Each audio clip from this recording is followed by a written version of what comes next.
constructive, which would be short films. That is whatever the opposite of Segue Man is. Pivot Man. Ian wrote in, Megan, I could read what Ian wrote. Ian writes, in the last few months, I've started resurrecting an animated short that I started a decade ago. I would love to hear your thoughts about short films. I found it very challenging to find the right balance of telling a story that is full and compelling, but simple enough to get across in 10 minutes. I would love to know what you all think makes a great short film, as opposed to a feature. Are there any structure or character considerations that you think are especially important in a short, especially in a case where there is no dialogue? All right, so this is just a great question for me because I gave a presentation a couple months ago about short films specifically, and so I had to really think about what do I mean by short films? Like what are the characteristics that are different? So I'm gonna run through some of these, but then I would love to have a conversation with you, Craig, about what you feel like.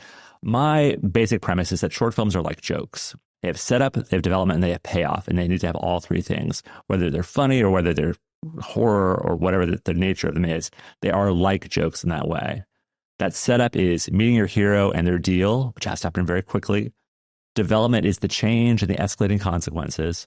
And that payoff is the release of tension that happens over the course of it. And basically every good short film you're going to see is going to follow that basic pattern because that's what your expectation is with a short film. They're not small versions of long movies. They don't have 3 acts. They get right to it. They have ruthless compression. You open them as late as possible. You use images instead of exposition wherever you can. You're writing a postcard, not a book. Yeah. And you have to frame everything around one question, one dilemma.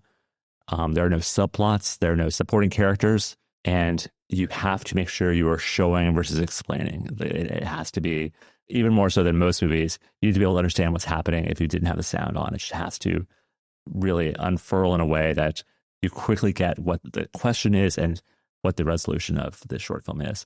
And having watched the Academy shorts for so many years, the best ones do follow this. There's some other ones that is like, why is this in there?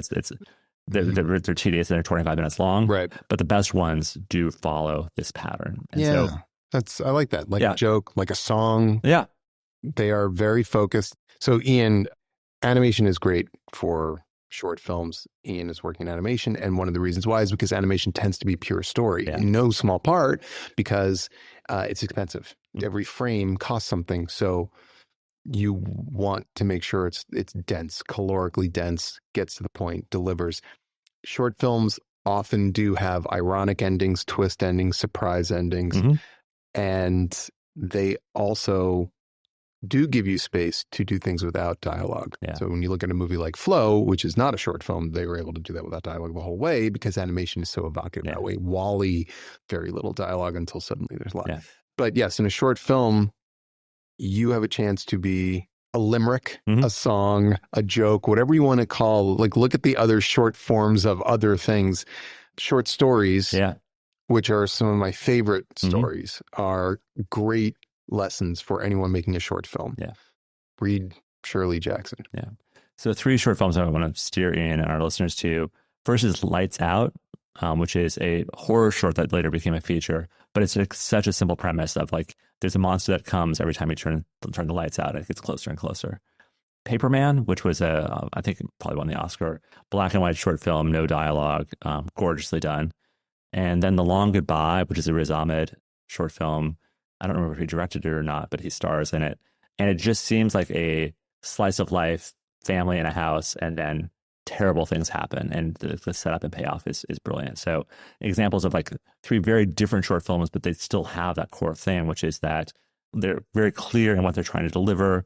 There are not subplots. There are not other things. It's not trying to set up a bigger world. Right. They are contained within themselves. I think it's good for people to consider that even though it seems like making a short film is easier than making a feature film because it's short, the demands narratively are higher. You don't have any wiggle room. You don't have time to coast. You don't have moments to luxuriate. Everything has to be intentional. Everything has to get you closer and closer to that ending, which must be a big punch to the face, a big laugh, a big cry, whatever it is. That ties in very well to the question from James here. James says, I'm directing my first short in a couple months. I've spent the year saving for it and tried to think carefully about the script. I know it's pretty good, but can't help preoccupying myself with how I hope it might sell me.